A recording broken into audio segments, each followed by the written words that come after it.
in my mind, I had this formula, right? In this formula, it was all the components to employment. And then Mhm. at the end, it would be some sort of like happiness quotient. Mhm. It's this imaginary formula that I built. Yeah, yeah, Us logical, smart people do. We yeah. try to tweak the formula. We try to make the formula efficient and spit out a higher value. I tried everything to try to tweak the formula. What I Yeah. never did, John, was to challenge if the formula was broken to begin with.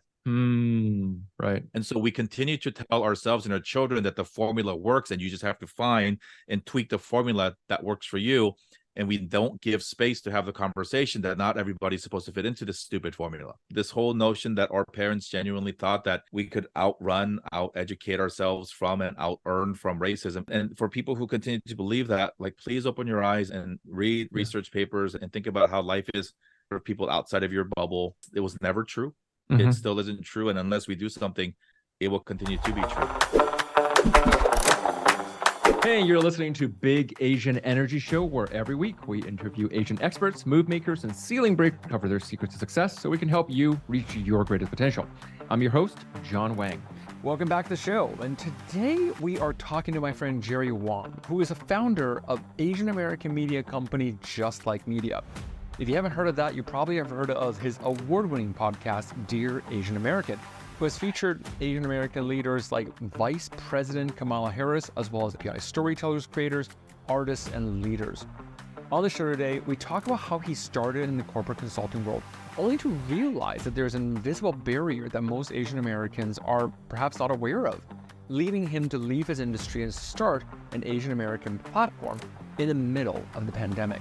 We chat about how important it is that Asian Americans recognize the ways that we've been perhaps conditioned to not question the certain things that, especially in the corporate world, could actually have benefited us, and how to create a path for ourselves and finding our passion while still getting paid. Jerry, for our guests that haven't met you yet, can you describe in your own words who you are and what it is that you do? Sure. Hi, everybody. And thanks, John, for having me on your show. I do a lot of different things. I have done a lot of even more things. And what I can distill it down to is I want to bring people and uplift people to the intersection of impact and income. And particularly for me, it is helping Asian American folks, largely, and Asian people globally, to figure out ways that we can both help others, and that's the impact piece, and to use our stories, but also to build businesses so that we can take care of our families, we can invest back into our communities, and to really take care of ourselves. And so for me in this chapter, that looks like having built a media company and having Dear Americans podcast be the anchor of that. That has led to me having a very great speaking business that I'm very grateful for. And so I have worked with companies like Google and Amazon, have spoken at Harvard Business School, and even been invited to the White House to speak on topics that range from Asian American experiences to leadership to building a brand online. Also includes building a business in the creator economy, where we are building a community of like-minded Asian content creators to build businesses with each other. It sounds like, and it looks like a lot of different things, but at the core of it is, how can we get people to figure out what their story is? How do we get it out? And then most importantly, because you need this to have it sustained, how do we build a business around it? And the short answer to that is, let's help people figure out how to make money doing that. Nice. And that's huge, right? Like, you represent such a major like not just one voice. Like, a lot of people we've talked to, they've got a great platform, they've got a great voice, but you have Dear Asian Americans, MB Asians, the Jen Chi Show, Asian Podcast Network. Like, how did you think of, let me get involved in this? Like, how did this whole journey start for you? Because you used to work for Fortune 500s. Short answer, I got fired 4 years ago. And the journey to getting fired is interesting because, and that you don't find that on the bio on the website, but after college, 10 years of sales and marketing work doing, selling homes for real estate developers, insurance, mortgages, all the fun stuff. Which is that's a pretty common path for a lot of Asian people, right? It's interesting because back when I was in school, a lot of my friends went into the traditional like finance fields, accounting. Consulting wasn't really on the radar back then for business students, or at least not from USC. It is a much, much smarter school now. And I understand that many USC students now aspire to go into consulting. It's a big feeder group, yeah.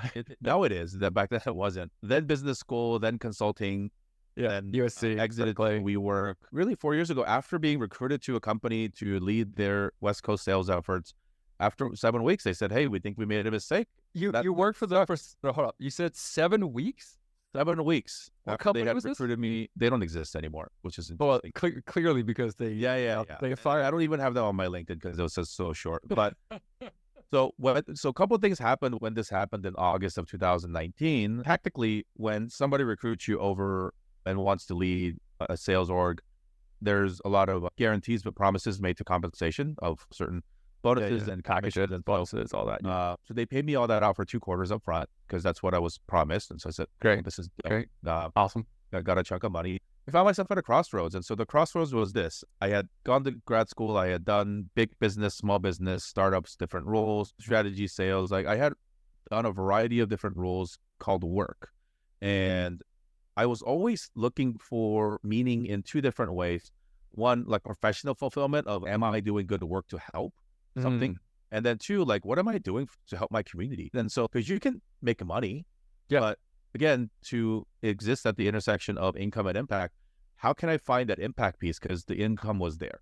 And so when you say community, just for context, like what do you define as being, this is my community? Community for me is like-minded people. So in this instance and in this context is Asian American community. And in different circumstances, it can mean more of a localized LA, local Korean American community. But it's virtually what you're doing has to be a little bit more than just yourself, right? And so we can all be good at making money and then going into our own corner of the universe, and that's fine. I don't think that's what our parents wanted for us. I don't think that's what our grandparents suffered for. And regardless of where you come from and what your grandparents went through, they sacrificed for some greater good. And so what is that version for you and me today? You have this great platform called Big Asian Energy.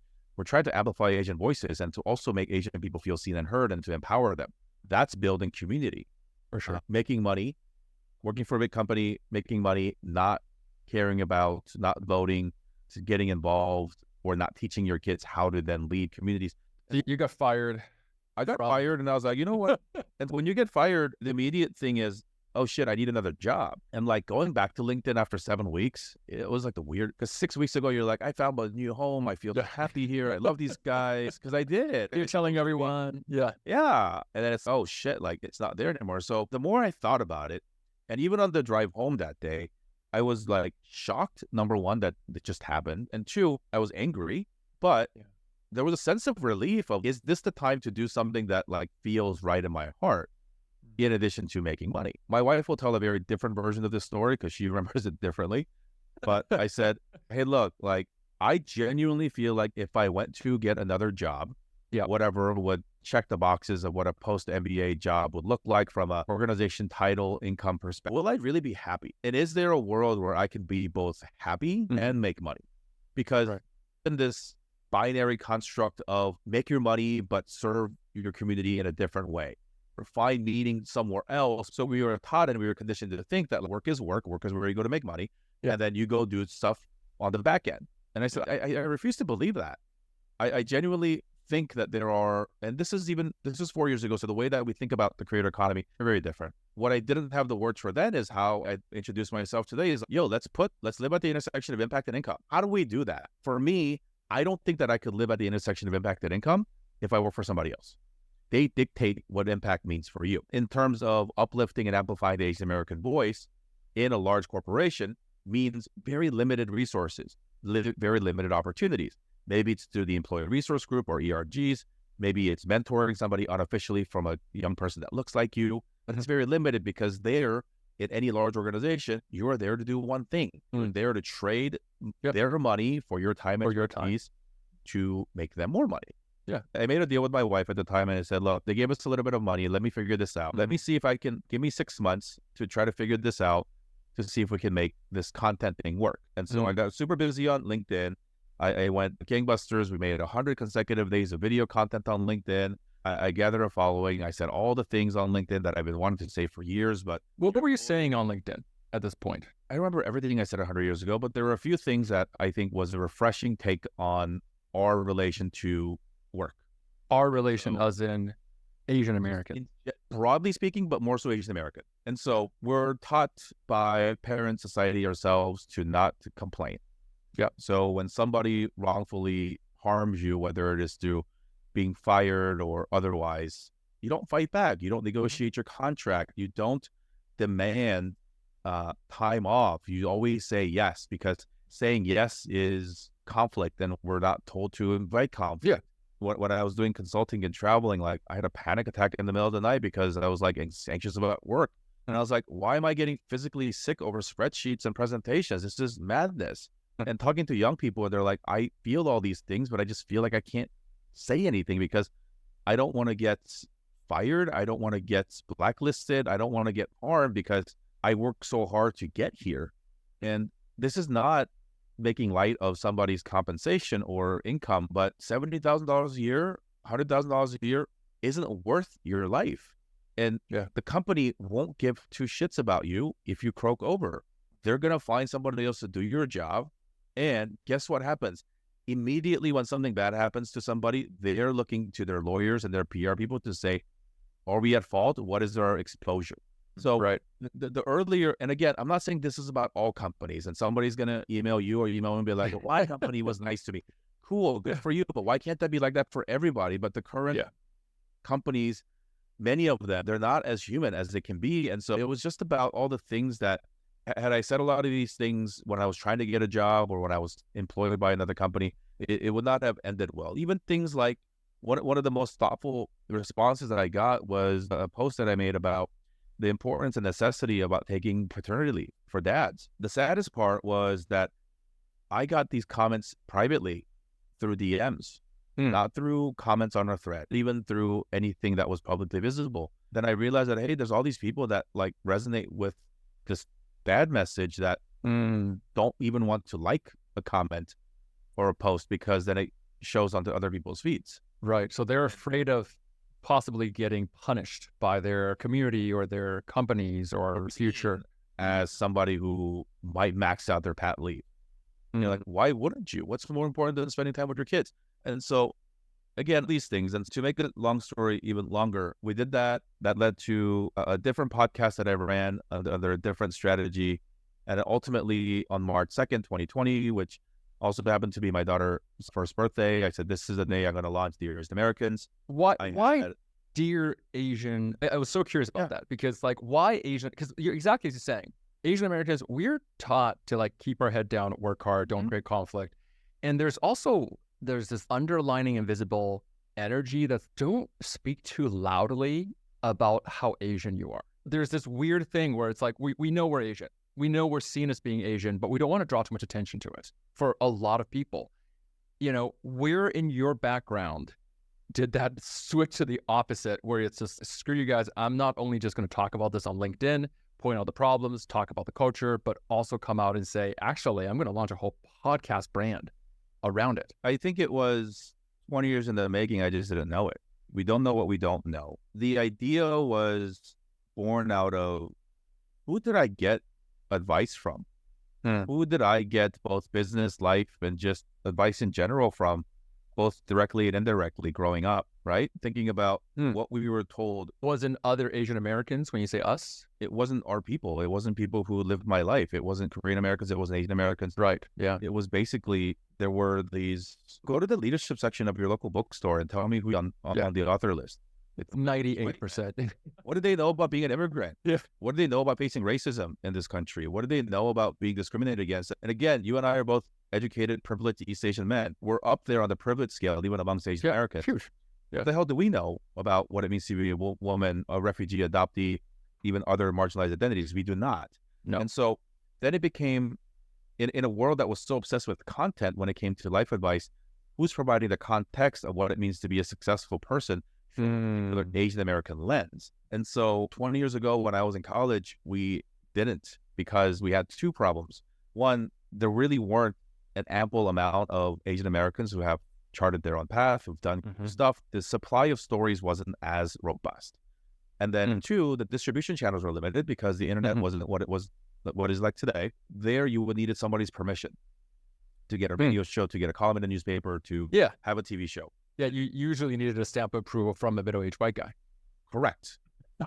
So we total, right? And then what are they going to say? Oh, your market's not big enough. Who's going to care about your story? Oh my God, yeah. So fast forward to 2020, and I was like, okay, we have both problems solved. Yeah. We have a ton of stories out there. I Yeah. am friends with a lot of these people, Yeah. entrepreneurs or people who have made it in corporate America, all these Yeah. wonderful things. And we have this thing called the internet. Yeah. So we can make videos, we can make podcasts. And so why can't we take care of our own people? Why can't we give each other advice? Why can't we share our own stories? There's also this sort of cultural thing of we've been taught that the moment we talk about ourselves, it's bragging. And that's bad, right? Shame on you for bragging about yourself. Stop boasting. And at the intersection of that and some religious influences, like people really don't talk about themselves. And we've equated that with something in our head that says, oh, if you don't talk about yourself, that's humble, and humble is good, and humble gets rewarded. Which is ridiculous. Humble does not get rewarded in this country. No. It's in most modern cultures. I would even say it's not just this country, but even if you're taking a look at Asian countries these days, the culture has shifted. We are becoming more individualist. You got to go out there and make a name. Otherwise, no one is going to come and give you that gold star anymore. And so how do you fix that? You ask people to talk about themselves. Yeah. And then they can't say no, because to say no is also rude. And so you basically, and you're doing the same thing right now, John. If you create a platform for people to come and share their stories, it creates this wonderful thing where you diffuse everybody's defensiveness or this hesitancy to want to share. And here's the thing that I have learned to accept. If you have life lessons that you learn through pain, through trauma, through really unfortunate things in life, have to do with your identity. And so whether you face racism at work or that you figure this thing out and you don't share that, so it makes it easier for the next person, you're being quite selfish. Totally. Because none of us are where we are on our own merit. Again, going back to what our grandparents and ancestors did for us to be here, why are we withholding the secret so that it makes my kid's life easier the next time? Yeah, we learned it from somebody else. We were given the tools. We were given the weapons to fight back. Like, absolutely. Pass it on. So I launched this on March 2nd. We did 5 episodes in the first week, Monday through Friday. And then the week after, like, America shut down because of COVID. Oh, and which was good and bad. Everybody thinks that we're a pandemic show. And I was like, no, we were just before the pandemic, which was good and bad. The good was, so here was the bad that turned into good. Yeah. So March was also the end of the 6-month negotiation that I had made with my wife. Let me try to figure this shit out. So all along, I was interviewing. I was trying to get another job. A job that I thought would give me the best chance to still fulfill my impact piece while making money. And as with all like IP, and if you've applied for multiple jobs or have switched jobs, you know this. Like when you get hired, they have this sort of tell us everything that you own today from a digital IP perspective so that we know that you didn't make this on our dime. And so I wanted this podcast to be something that I could declare on the way in. Right. That I check this out. That they can't claim. Middle of March, everybody stopped calling back. Nobody was hiring. And so we said, well, that sucks. Who were your best interviewees during that time? Who were your best guests? You got big names. You got Kamala Harris. You got so many big names. Vice President came later. Yeah. Here's the other sort of counterintuitive thing, and I still believe in it. Yeah. And again, this is not a judgment on your show. I know you've recorded a bunch. I have no idea who these other people are. So this is just about me, not about you. Yeah. I happen to think that my strong conviction is rather that what makes our stories so beautifully resonant is not based on how popular somebody is. It's the experiences. Yeah. And so I had 2 goals in the guest list curation department of the Asian Americans. One was that, again, me as the Korean straight privileged man, I always had this blind spot of, I don't want this to be another Asian thing that exists in the world where it's just all Chinese and Korean dudes. Yeah. There are certainly plenty of those things. Yeah. And so how do I work around my own blind spots and my own biases and my own networks to make sure that the cast of guests would best reflect my ability, diversity of the Asian community? And so that was the challenge. And then 2 was the relatability of the average person that we talk to. Huge. Is so close to the average listener. Yeah. 2, I happen to also think that the longer you have enjoyed the worldly privileges that celebrity and the wealth bring you, you naturally, and this is not no fault of their own, you naturally forget about some of the painful moments in your life. Yeah. So, or it becomes harder to talk about because now you're having to uphold a certain image that others expect of you. Yeah. Or you have PR people saying, don't talk about that shit.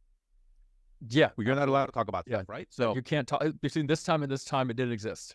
Yep. If you got PR people in your ear, if you got coaches, you're not coming to talk about No. the painful immigration story of your family. You're not. And I really want to call this out because I've talked to at least a couple of really, let's just say, like really accomplished C-levels.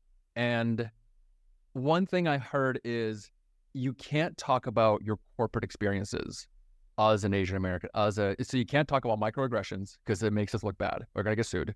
You can't talk about how people forgot your names or how people spoke over you or how very clearly a position you were supposed to be given was given to outside hires very clearly because they just literally forgot you existed. Like these kind of stories. And I always am like, dude, we need to talk about this at the high levels, but They won't, but they can't. they can't. Yeah. So if you also notice, I don't have a lot of corporate people on my show because they can't talk about this stuff. And they make terrible guests because in the same vein that like I found the ability to be me and to be authentic Yeah. once I was no longer employed, the opposite is also true. If we're talking for a long time and talking about personal stories, and in the back of your mind, you're thinking about, oh my God, is HR going to care? Or is my partner going to care? Yeah. What are they going to think? Holy shit. And I said, nobody gets final editing rights. This is our show. We'll go straight. And so the work around that was like, I'm just going to have people who don't have that. If you look at the first like 20 guests or so, it's like, there's not a lot of household names. And that was by design. And to take people back to what the middle of 2020 felt like, monetizing was a bad word. Yeah. People, Especially around an identity topic. yeah. So it's why not just help people? And so, and I went gangbusters, man. Like I did 50 episodes in the first 100 days. God. And I didn't bank content. This was like record today, upload tomorrow. If you look at the timestamps, like there are some that were like multiple, like 2 episodes a day, like crazy stuff. Because I was also obsessed with volume instead of You wanted strategically thinking about releasing stuff. And I did not give some of my guests their fair chance in having the content marinate. But especially into April and May, the inbound request to speak on the show was so high. And I didn't want to say no to a lot of people. If I do 2 a week and I have 20, like I'm already 10 weeks out. And then, So I just want to ask about this. Yeah. Having talked to so many people during that time, you were talking to 2, 3 people, like you were releasing 50 different interviews. What were the biggest trends that you were seeing?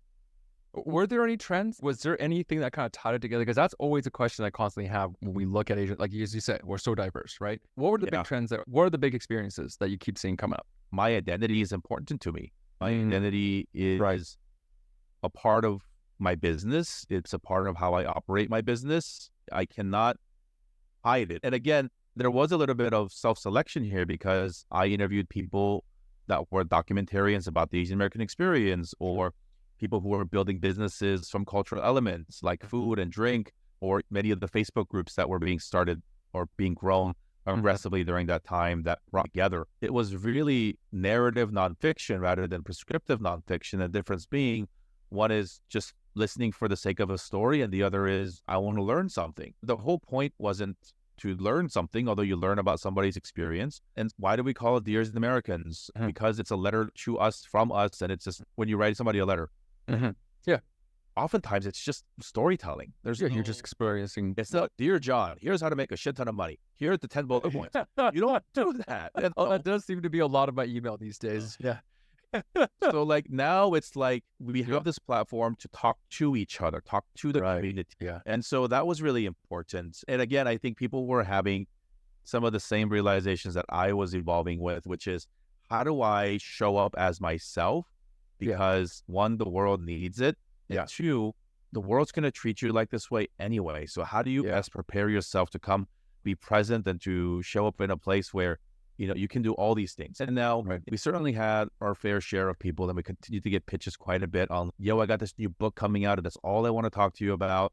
And then I have to write back and say, look, I'm going to ask you about some personal stuff going back to your grandparents. Are you okay with that? And of course they say yes, but it's so there are some interviews that I even still think about and be like, man, that was like really not a good one from like a authenticity perspective. I'm going to tell you like 2 seconds of my family history.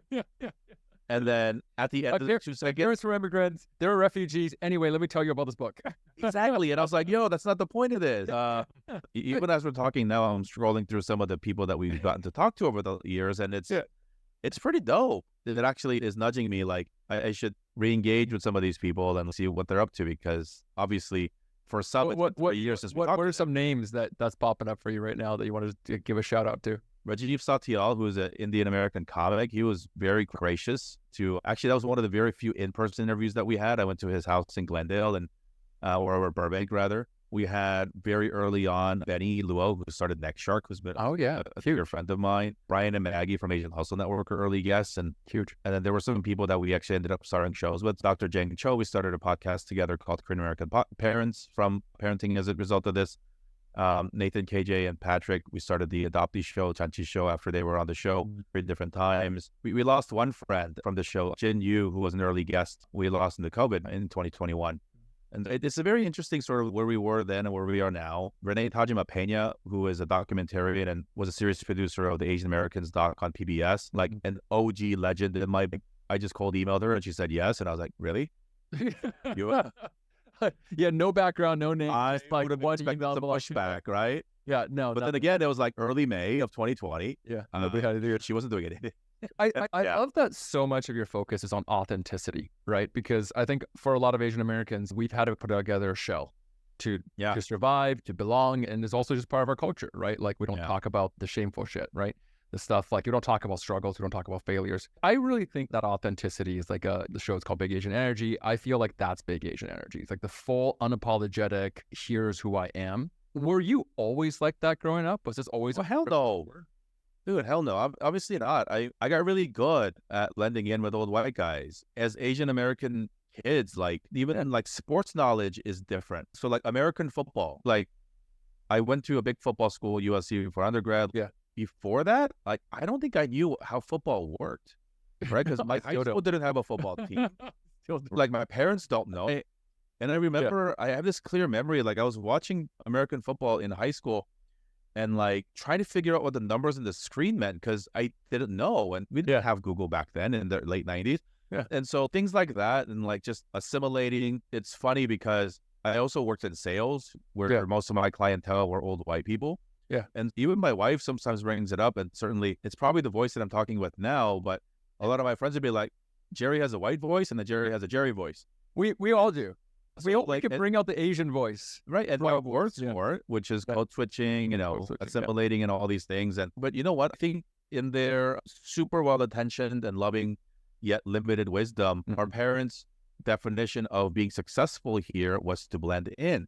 Yeah. It was not to stand out. No, because standing out meant being targets of racism, being treated differently. And so why not? Because they genuinely believed. And again, I know there's a lot of young people who like to shit on their parents, but stop. Because one, as a parent, I can tell you there's no part of me that wants nothing but the best and nothing but health and safety for my kids. Yeah. And two, our parents grew up in and your parents grew up in a completely different era.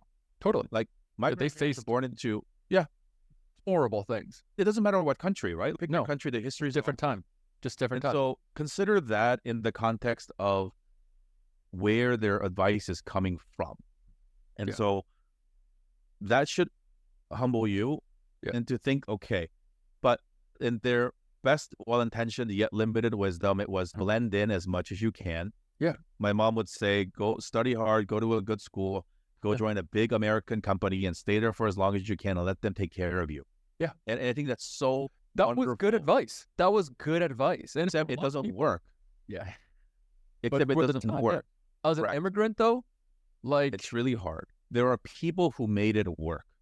Yeah. But I think we were all guilty as a community because we were so desperate. But again, you don't ever want to tell your kids that they can't. So you'd be like, if you study harder enough, if you go to the right school, if you do blah, blah, blah, blah, blah, you'll make it. That's the thing. That was the story. And I think so I chased that. I chased being accepted. So what was your journey like going from chasing after assimilation into this, I just don't give a fuck, Big Asian energy? Like that authenticity of the Jerry Wong energy. I think it's everything. It was having chased enough different things. In my mind, I had this formula. So in this formula, it was all the components to employment. And then at the end, it would be some sort of like happiness quotient. It's this imaginary formula that I built. Yeah. And so you tweak, and as us logical, smart people do, we try to tweak the formula. We try to make the formula efficient and spit out a higher value.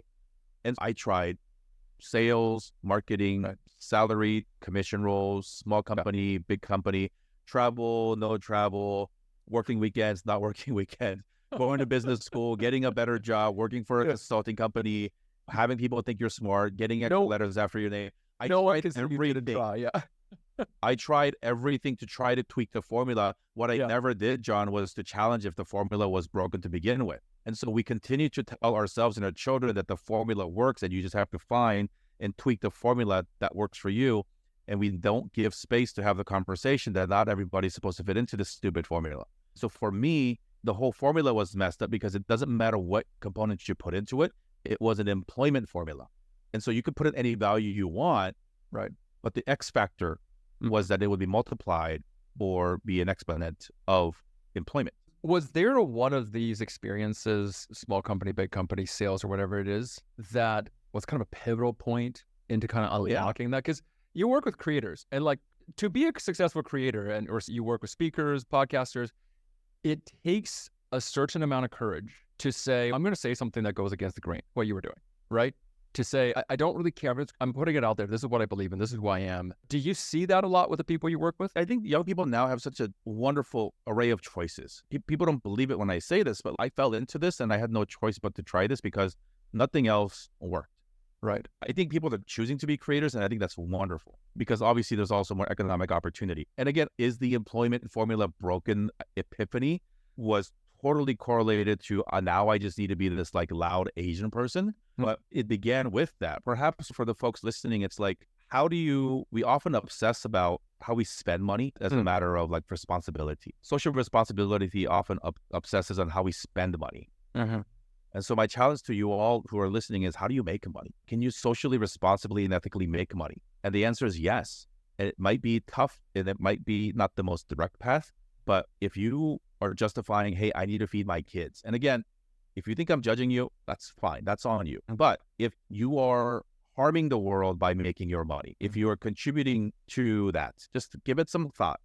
And again, I don't advise anybody to do what I did, which is to leave a post-MBA comfortable situation to do LinkedIn podcast speaking. What is this? My parents didn't even know what I did for a few years. COVID really saved our ass and like it just worked. But I assume if you have the time and the energy and the technology to listen to this conversation, that you have some privilege and that you have options, just like John has, right? What can you do to use your gifts, your opportunity, and ultimately your privilege to make this world a little bit better place for us too while we're here, and then ultimately to our kids and our grandkids? Because this whole notion that our parents genuinely thought that we could outrun, out-educate ourselves from, and out-earn from racism. And for people who continue to believe that, please open your eyes and read research papers and think about how life is for sort of people outside of your bubble. It was never true.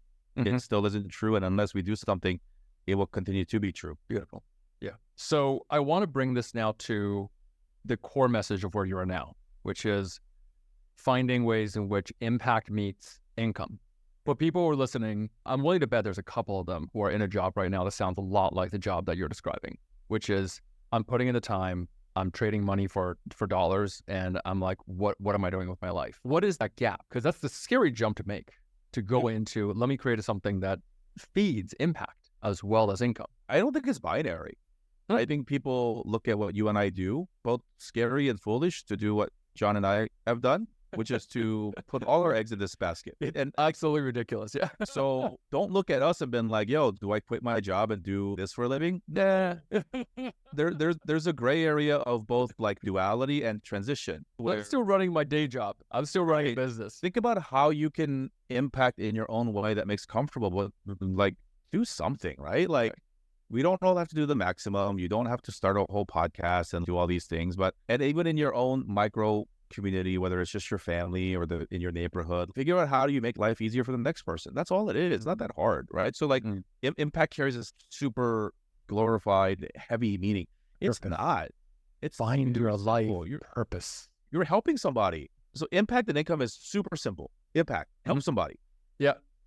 income, make money from that. That's the essence of business, right? You're exchanging money for help. Yeah. But you have to figure out what the help is and how you are best suited to do it. And there are far more eloquent and more thoughtful speakers on this topic, right? But how do you maximize, how do you increase the income? You pick a topic that is painful. You pick a problem that you can help a lot of people with. Your method of delivery is one in which you can scale. And so there's different things to tweak the formula, figure out how you want to help people. And no matter what your day job is, or no matter what your self-belief is on the limitations of your being able to help, trust me, there are definite ways to be able to help in a maximum capacity. And so trying to just figure what that means for you is half the battle. Once you get that, and the other block is like the belief and the know-how, there are resources like this podcast. And there are books you can read. There are YouTubes you can watch. There are communities you can join.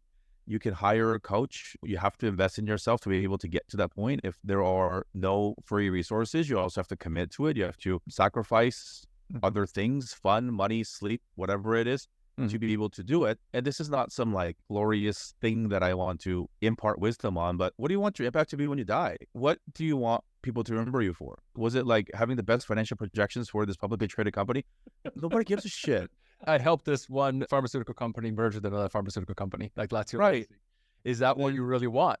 And again, those things are necessary parts of life, and the stupid capitalistic society we decided to live in, like, fine. But what's beyond that? And so maybe it's in the micro. It's like raising your kids to be the most positive, helpful people. Starting with finding one person, I've heard that to be a really good general thing. Like, one person you can visualize and being like, how can I support this one person with the resources that I have? And then think there's thousands, tens of thousands, probably millions of other people like that one person who need that same support. That could be the starting point. Yeah. And again, it's however you define it. Yeah. And the most important thing is this, out of all it, you don't get to decide who you help, because you don't get to decide how another human being receives your message. True. We can only do so much. We are not responsible for, nor do we get to dictate how our message is received and how that message can actually ignite somebody else to be helpful. And therefore, it is actually only job to provide the help. And then the way that it is received is completely out of our world. The moment you try to figure out who you're helping and how they're helped, then you're going down this wrong path, because this happens quite a bit. When John and I speak on stages, and maybe it's even happened on this podcast, I don't know. We think of things to say that in our brains is based on my experience and my expertise. Here's one thing that I think is going to really hit home, and I'll pause after I say it because I want to have it drive emphasis. But I guarantee you, for many of you listening, that's not what drove home for you. Yeah. The thing that you're like, oh shit, Jerry and John said something that really opened my eyes to something, could have been the most basic thing that was just something that we say all the time, something that we take for granted, something that is not even in our periphery of, oh, this is something that could be of value to somebody. We are not. We should never be the judge of our own value, the judge of our own work. If we did, nobody would create art, nobody would release music, nobody would do anything, because in our own heads, we would just go into analysis paralysis. And two, because there are no longer filters, we don't need a radio station to play our music. We don't need a publisher to publish this podcast. No, we just go publish anywhere on the internet, video, written, words, anything. And therefore, you are letting the market, you're letting the end user, you're letting the person who can most benefit from your content find you and receive the most amount of help. So think about even 20 years ago, we were literally told, these are the best books to read. These are the best things to read. These are the best TV shows to read. These are the experts. Did any of those fools look like us? Who got to decide that? So for decades and decades, we were told what to think and what to find valuable. And then now this internet thing is democratizing everything. And I'm here to tell you that now, wherever you are, you can go help a Korean immigrant kid who lives in Oklahoma that would have never had access to your words. That's the crazy part. And again, the other part too is like, size doesn't matter. I know in like creator land and all the worlds that we live in, we don't even talk about like the actual number. It's in the thousands or in the million. We lose track on the tangible human value that we can bring to each and individual person. And so that's the other part that I would remind folks on. The numbers are fine. If you are fortunate enough to be able to be in a position where you can impact a ton of people in a very happy and holistic way, fantastic. the reality is most of us are going to play in this very, very small world. This podcast, and John, sorry to burst your bubble, neither is mine. Spotify is not going to buy this show for $100 million, and they're not going to buy billboards for you. Jerry. That's not the goal of the show. I'm just joking. This is not the goal of the show. Yeah, exactly. And so if we are judging ourselves by a metric that is not meant for our audience, then it also gets into our own heads. And so this is the simplest trick in the world, and this requires a little bit of self-reflection. Think about the books, the people, the shows, all the things that have helped you the most in life, and then genuinely and objectively think about who are those people and how do they help me? They're not going to be the most famous people in the world. They're not going to be the most expensive things in the world. They're just everyday people who decided to, going back to what we were saying earlier, who decided to share their pain and their lessons to you so that it would be easier for you. And then now, because life works this way, it is now on us to be able to pass that forward. That's not that hard. It's super easy. But doing this every day is hard. Taking the first step is hard. But like the premise of, is this a viable thing to do? Super, not that hard. That's where the equation comes. The concept is not that hard. Yeah, rather. Yeah, that's the equation, right? Impact multiplied by income. Thank you so much, Jerry. You are a keynote speaker. You have a incredible podcast. You're starting. I just feel like you're starting stuff all the time. I feel like every time I chat with you, there's something new.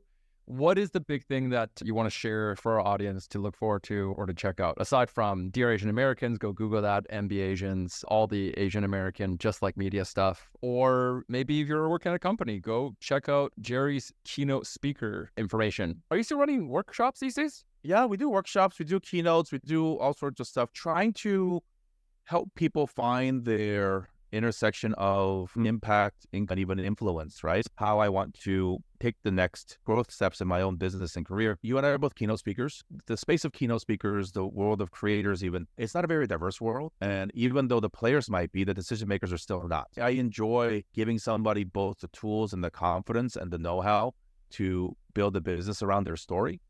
So here's the fun fact. If you take a look at the world's top 50, let's say, keynote speakers that command the highest rates or have impacted the most number of people, hold that thought for a second and imagine what they look like. And I don't need to tell you this, but I have an idea. one person.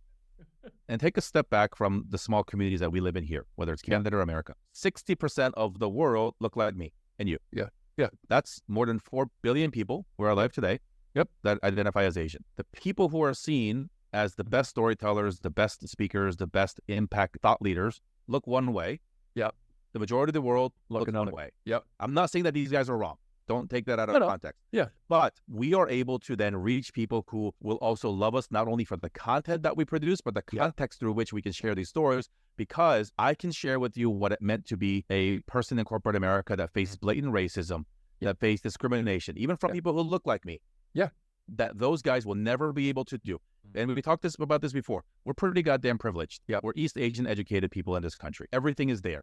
Yeah. So if you have more additional identities that stack on top, that make privilege harder, it is more important even for you than it is for me to go help people who identify in the way that you do harder, more consistently, because there are fewer people out there who can resonate with that person.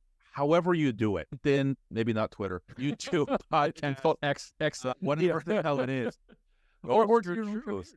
Yeah, right. Your own community. Just just a your own friend. company. Just in your own friend list. At dinner tonight with your family, just share your truth. We've been taught to minimize ourselves, our stories. To sum it all up, we're big. Yeah. We're big in our personalities. We're big in culture. Yeah. We're big in our size. The ability to take your energy, whatever that means, to expand it into the universe. And I guarantee you, do not let the small voices of the people that were initially actually fearful of us being ourselves keep you from being yourself, because we, Asian people, stand on the shoulders of millennia of history. That's right. Yeah. Our food, our culture. The blood running through our veins.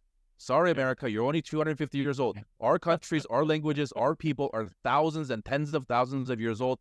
And all of that lives through you. And so all of our ancestors, the wars that they fought, the survival, all the stuff, what are you going to make about that? What are you going to do based on their sacrifices? And then that's up to you.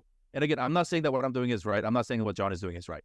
But you got to figure out how you impact the next generation, because one day your grandkids and your great-grandkids are going to say, what the hell did Grandpa Jerry do for me? And again, being a super whizzy PowerPoint person, ain't it? Never was, never will be. And we'll leave it at that. But this has been wonderful, John. I love talking to you, and this is a lot of fun. Thank you so much, Jerry, for coming on board. Check out Jerry's stuff all over. We're going to put his links and his website up there. Thank you so much for your time, man. I so appreciate it. Awesome. Talk soon.